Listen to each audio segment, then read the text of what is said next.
इस कहानी की शुरुआत एक बेचैन खामोशी से होती है, जहां एक पिता की घबराहट सवाल बनकर घर की दीवारों से टकरा रही है और सूरज के भीतर बरसों से जमा गुस्सा अचानक फट पड़ता है, क्योंकि यह सिर्फ ईशा के गायब होने की बात नहीं है यह उस बेटे का दर्द है जिसे कभी बेटे की तरह नहीं देखा गया, जिसने बचपन से ताने सुने और प्यार को तरस गया। सूरज जब बोलता है तो उसकी आवाज में शिकायत नहीं बल्कि टूटा हुआ आत्मविश्वास होता है। वह पिता से सवाल करता है उस नकली हार्ट अटैक पर जो एक झूठ था, मगर उस झूठ ने सूरज के भरोसे की जड़ हिला दी थी।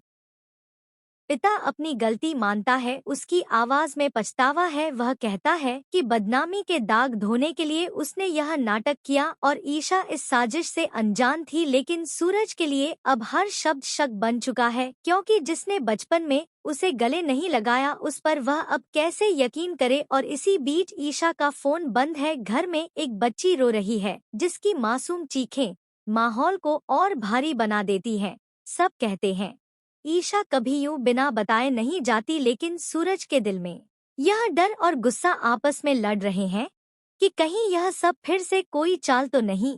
और तभी जब ईशा दरवाजे पर आती है तो राहत नहीं बल्कि तंज उसका स्वागत करता है, क्योंकि सूरज की आंखों में अब प्यार से ज्यादा चोट है। और अगले ही पल ईशा टूटती हुई मदद मांगती है। वह कहती है कि उसने फोन पर कहा था कि उसकी सांसें थम रही हैं, मगर सूरज का गुस्सा उसकी आवाज पर भारी पड़ गया था। यह वह पल है जहां दर्द सबसे गहरा हो जाता है, क्योंकि जब भरोसा टूटता है तो इंसान अपने ही सच को नकार देता है। रात बढ़ती है, घर में चिंता फैलती है। बच्ची का ईशा से लगाव सबको और डरा देता है। परिवार बंटा हुआ है, कुछ इसे नाटक मानते हैं, कुछ सच। और इसी उलझन में ईशा कहीं खो जाती है। सड़क पर एक्सीडेंट की खबर आती है, मगर सूरज उसे भी झूठ समझकर नजरअंदाज कर देता है, क्योंकि उसे लगता है ईशा जानबूझकर उसे सजा दे रही है। लेकिन जब सड़क पर एक कंगन मिलता है तो उसके भीतर कुछ टूट जाता है। उसे एहसास होता है कि शायद जिस आवाज को उसने नाटक समझा वह मदद की आखिरी पुकार थी। अस्पतालों के चक्कर लगते हैं,